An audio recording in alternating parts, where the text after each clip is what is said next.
Dolor y desesperación suman más de 80 muertos por la tragedia que golpea el estado de Texas. Las labores de búsqueda se intensifican para dar con posibles sobrevivientes. Chantal toca tierra en las Carolinas y Virginia. Fuertes lluvias que causan inundaciones y el amenazante pronóstico de severas tormentas eléctricas tienen en alerta a cientos de miles de habitantes. Economía global en vilo. La incertidumbre se vuelve a percibir en los mercados bursátiles ante el inminente vencimiento del plazo arancelario que impuso el presidente Donald Trump. Y México derrota a Estados Unidos en la CONCACAF de la mano de sus dos máximos líderes. La selección tricolor levanta su 10ª Copa de Oro y se consagra como la más ganadora de la región.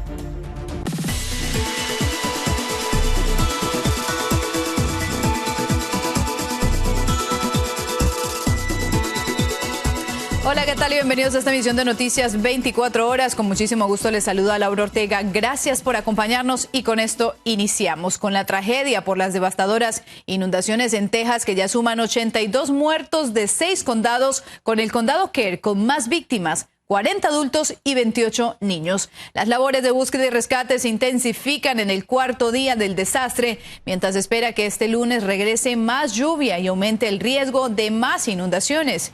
El presidente Donald Trump, quien firmó una declaración de desastre mayor para el condado Kerr, anunció que visitaría Texas el viernes.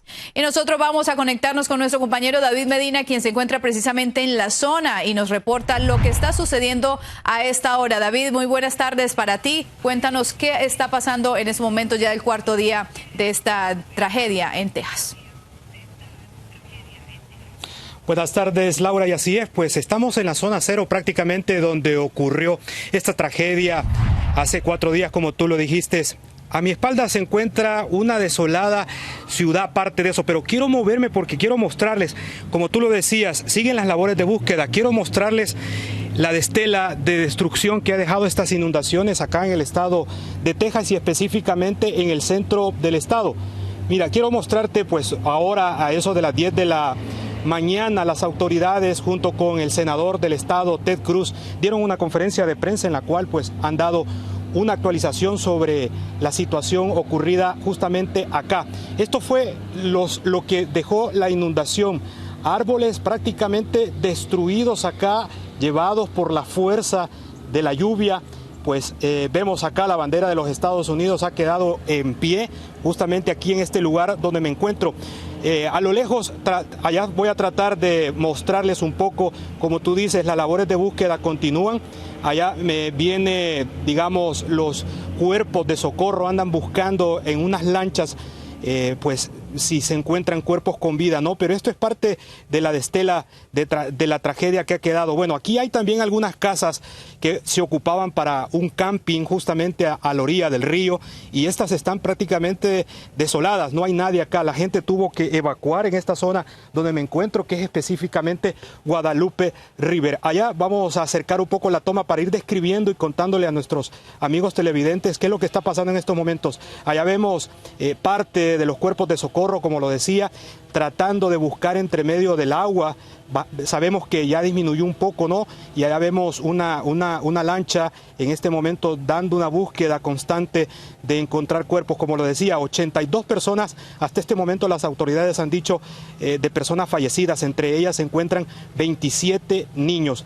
Aquí también se encuentran algunas personas de los cuerpos de socorro que siguen en las tareas de búsqueda en esta zona, que ha sido la más devastada por las lluvias que ocurrieron entre el día viernes y el día sábado. Esto es parte, ¿no?, de lo que se está viviendo en estos momentos a esta hora del mediodía aquí en Texas, en donde me encuentro, que específicamente es el condado Kerr y específico el Guadalupe River. Así que, Laura, esto es parte de lo que está ocurriendo a esta hora de la mañana. No sé si tienes alguna pregunta en relación a esta tragedia que ha golpeado aquí al centro del estado de Texas. David, obviamente uno de los campamentos o lugares donde más hubo esta tragedia fue en el campamento de las niñas Mystic. ¿Se sabe de las desaparecidas que todavía, pues obviamente nos estás mostrando estas imágenes, de cuántos todavía siguen desaparecidos? Bueno, las actualizaciones de las autoridades dicen que entre 9 y 10 niñas están tras la búsqueda de sus cuerpos y también de 15 personas adultas que vivían a los alrededores del Guadalupe River. Así que esto es parte de lo que está ocurriendo hasta esta hora del mediodía. Durante todo el día de este lunes vamos a seguir constantemente informándoles, vamos a hablar también con personas que viven aquí cerca del lugar donde ocurrió la tragedia, Laura. David, hay una de las, digamos, preocupaciones de la gente, que es que hay unos que dicen que no se sonó una alarma o las sirenas para advertir que las personas pudieran evacuar y obviamente disminuir esta trágica tragedia para Texas. ¿Qué dicen las autoridades respecto a esto? Porque se ha hablado muchísimo con la secretaria de Seguridad Nacional, Christine Owen, y también han habido algunas voces importantes de coroneles retirados que han, digamos, que colaborado en búsqueda y rescates, donde la alarma que dicen pues fue obsoleta y no se avisó para la evacuación. Mira, hay dos versiones constantes. El día de ayer hubo una conferencia de prensa. Los medios de comunicación, los periodistas le preguntaban a las autoridades del condado de Kerr. Dicen ellos que esperaban entre 1 y 10 pies de lluvia, pero lamentablemente no fue así.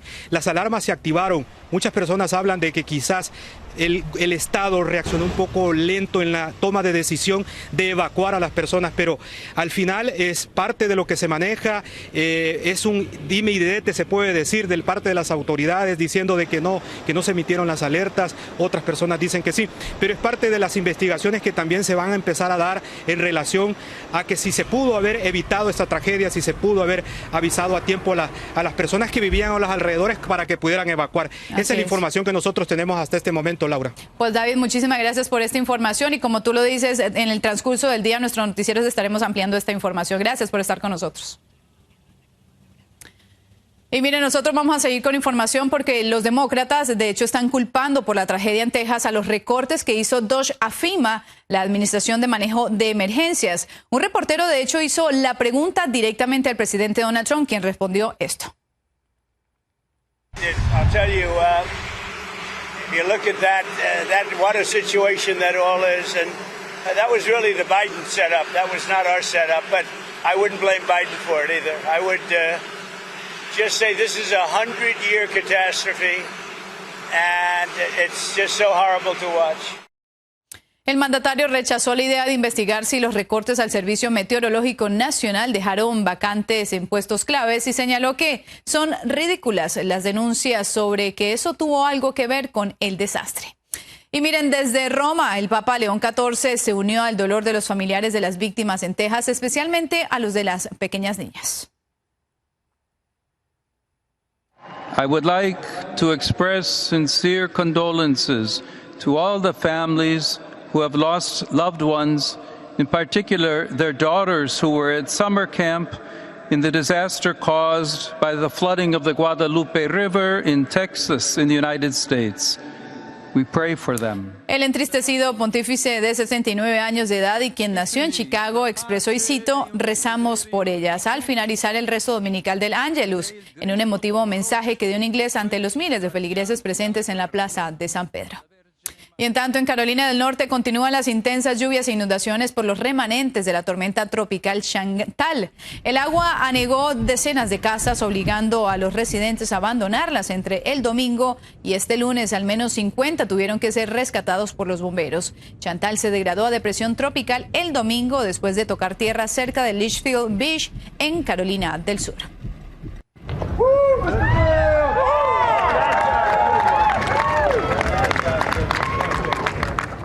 Y en medio de aplausos y gritos y rodeados de legisladores y su círculo más cercano, el presidente Donald Trump firmó su gran y hermoso proyecto, plan fiscal de este 4 de julio, tal como lo había prometido. La firma ocurrió frente a la Casa Blanca mientras aviones militares como los que participaron en el ataque a Irán sobrevolaban el evento. Trump dijo que la ley, que incluye fuertes recortes de impuestos a la salud e impuestos a las remesas, cito, convertirá a este país en un cohete. En su discurso con la primera dama Melania a su lado, Trump habló de nuevo de la delincuencia, inmigración y de su plan de imponer aranceles a más de 170 países. Y con este masivo presupuesto gubernamental, una ola de recortes amenaza el Medicaid, Medicare y también el acceso a los alimentos para las familias de bajos ingresos. Incluso muchos hospitales rurales podrían verse obligados a cerrar. En Phoenix, Arizona, Rubén Pereira nos amplía. En tan solo una década, se estima que se recortarán $1 billón al sistema de salud, principalmente al Medicaid y al conocido como Obamacare. 12 millones de personas perderán su seguro médico y otras 5 millones también lo perderían por la eliminación de subsidios temporales. Este proyecto de ley es horrible. Dejará a la mayor cantidad de personas sin seguro en la historia de nuestro país. No solo quedarán sin seguro, sino que tendrán que pagar más de su bolsillo. Además, a partir del 2027, las personas elegibles al Medicaid tendrán que trabajar 80 horas al mes, ir a la escuela o hacer algún tipo de voluntariado. Estamos hablando de población joven, pero también estamos hablando, y esta es la que más nos preocupa, son la población adulta de 65 años en adelante, donde sus beneficios de salud o el ingreso económico no les da para pagar lo que son los servicios de salud, acceso a la salud.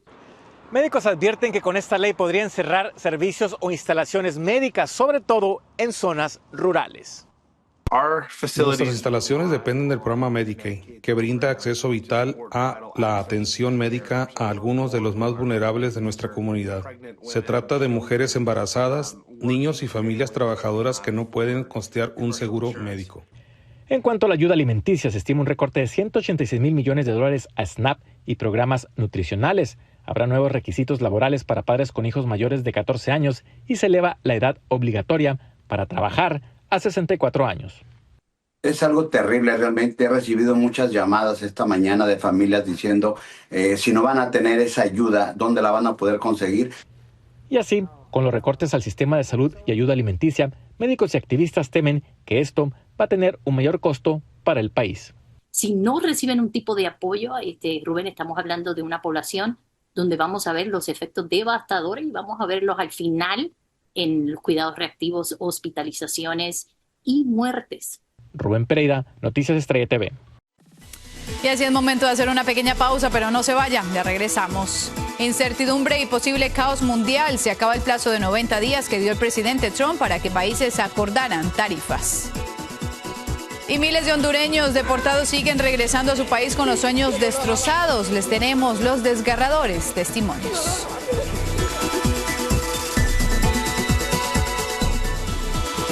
Gracias por continuar con nosotros. Incertidumbre y caos podrían desatarse cuando venza el plazo de 90 días que el presidente Trump dio a los países para negociar nuevas tarifas. El periodo se cumple este miércoles y solo el Reino Unido y Vietnam han firmado acuerdos. Las dudas aumentaron luego que el mandatario informara que enviaría cartas notificando a los países sobre el pago de los aranceles concretados e informándoles que entrarán en vigor el 1 de agosto. Y el presidente Donald Trump de nuevo prometió proteger a los trabajadores agrícolas indocumentados. Señaló que permitirá que los propios granjeros respondan por ellos para evitar detenciones por parte de ICE, aunque sin ofrecerles un camino a la ciudadanía. Working on legislation right now where farmers, look, they know better. They work with them for years. You had cases where, not here, but just even over the years, where people have worked for a farm on a farm for 14, 15 years and they get thrown out pretty viciously, and we can't do it. We got to work with the farmers. El mandatario argumentó que estas medidas son claves para evitar la pérdida de mano de obra en un sector que aportó más de $220 mil millones a la economía el año pasado. Y las llamadas zonas de defensa nacional ya cubren casi un tercio de la frontera de los Estados Unidos con México. La declaración de emergencia nacional en la frontera por parte del presidente Donald Trump ha permitido al ejército eludir una ley que prohíbe a los militares actuar como agentes civiles de la ley y detener a inmigrantes cruzando irregularmente. El Departamento de Justicia está tomando medidas para ampliar aún más las zonas militarizadas en medio de impugnaciones judiciales. Y miren, el drama de la deportación sigue golpeando a las familias indocumentadas. Miles de migrantes regresan a la tierra que los vio nacer con el corazón desgarrado sin saber cuándo volverán a abrazar a sus seres queridos que se quedaron en los Estados Unidos. En Honduras, Lilian Caballero nos tiene esta historia. Yo no los abandoné, mis amores. María Teresa fue deportada tras vivir más de 20 años en Estados Unidos. 8 días después de su llegada al país logró reencontrarse con sus 2 hijos menores, ciudadanos estadounidenses. No hay palabras para describir porque nunca me había alejado de mi familia. Los amo. María Teresa asegura que su pesadilla comenzó el 14 de mayo cuando recibió una cita migratoria. El 19 le colocaron un grillete y en menos de 2 semanas fue arrestada y luego deportada. Yo cocinaba para 320 niños en una escuela judía y no tenía récord criminal, siempre hice las cosas correctas como eran, pero me tocó. Pero hay muchos padres que están siendo retornados diariamente, pero sueñan con vivir lo de María Teresa, para volver a abrazar a sus seres queridos que fueron separados. Pasé un momento muy difícil con ella. Es el caso de Marlon, quien pasó más de 3 meses detenido. Mientras estaba en prisión nació su bebé. Hoy tiene 1 mes y medio, pero no pudo conocerla. Fue deportado antes de abrazarla. Siempre he estado para mis hijos, pero esta pues no estuve para ella. Sandra Guzmán también fue deportada. Vivió más de 15 años en Estados Unidos y asegura que una vecina la denunció. Ahora está en Honduras, separada de sus 4 hijos, 3 de ellos de nacionalidad estadounidense. Pero tengo a mi mamá que la vengo a ver, pero los niños, peleé asilo y al final me lo negaron, presenté pruebas y todo, siempre fue negado. En las últimas semanas, 13 vuelos aterrizaron en Honduras con migrantes deportados. Para muchos no es el final, es el comienzo de una nueva lucha que deben enfrentar en su tierra y muchos lejos de quienes más aman. En Honduras, Lilian Caballero, Noticias Estrella TV. Y en otra información, el presidente Trump recibirá este lunes en la Casa Blanca al primer ministro de Israel, Benjamin Netanyahu, para hablar sobre un cese al fuego en Gaza. Esto sucederá mientras funcionarios israelíes sostienen negociaciones con el grupo terrorista Hamás en búsqueda de un acuerdo. El presidente Trump señaló que existen buenas probabilidades de que el trato se concrete esta misma semana. Y es momento de hacer una pequeña pausa. Ya regresamos. México y Estados Unidos chocaron en la final de la Copa Oro por la supremacía de la CONCACAF. ¿Quién levantó el trofeo? Ya se lo contamos.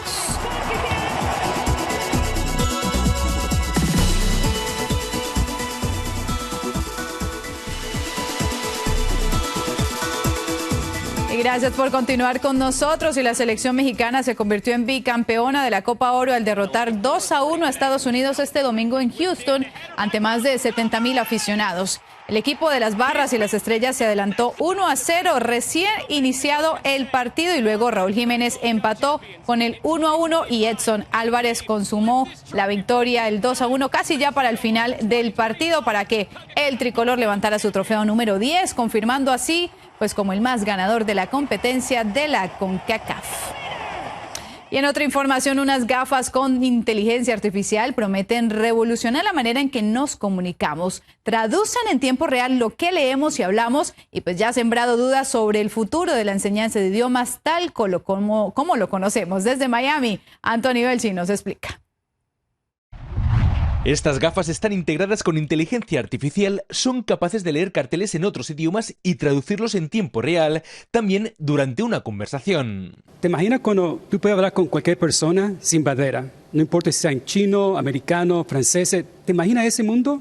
Y eso ha abierto el debate sobre si en un futuro no muy lejano las academias de idiomas serán necesarias, porque podrían ser sustituidas ante el avance de la tecnología, según pronostican algunos. Isabel lleva muchos años dando clases de inglés, pero está convencida de que no será así. Dice que solo es una herramienta para complementar al estudio. La tecnología esa ayuda mucho a los estudiantes a aprender. Entonces, en vez el estudiante de nada más que tener el papel y el libro, tiene una tecnología que le facilita más poder aprender. Además, defiende que este tipo de dispositivos no te hacen aprender un idioma y a veces eso es muy necesario para entornos laborales donde se requiere que todos hablen la misma lengua. Siempre estás entonces empleando un intermediario, como tener un intérprete. es mejor aprender el idioma uno mismo. Es la opinión de muchos de sus alumnos que prefieren aprender el idioma en academias para luego encontrar un mejor trabajo donde les paguen mejor, y saber inglés perfectamente es la clave. Siento que la interacción contra otras personas es muy importante, nos ayuda a crecer, nos ayuda a aprender unos de otros.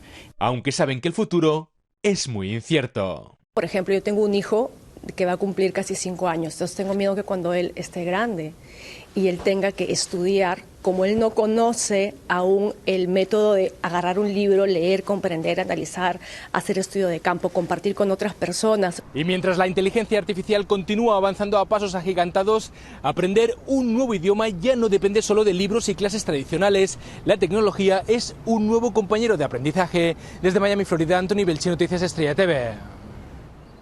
Bueno, no está mal una ayudita. Y nosotros nos despedimos en Indonesia, donde este lunes rugió el volcán Lewotobi Laki-Laki y lanzó ceniza a más de 11 millas de altura. La altitud que alcanzó el material volcánico y luego que cubrió varias villas es el doble de la altura de crucero de los vuelos comerciales, lo que representa un riesgo para la aviación. Gracias a esta explosión, pues no hubo víctimas ni tampoco daños materiales, pero se pronostican lluvias que podrían crear flujos y también lodo y escombros. Imagínese semejante explosión. Con esta información, nosotros hemos llegado al final. A usted, gracias por acompañarme. Yo soy Laura Ortega. Que siga disfrutando de su día. Chao, chao.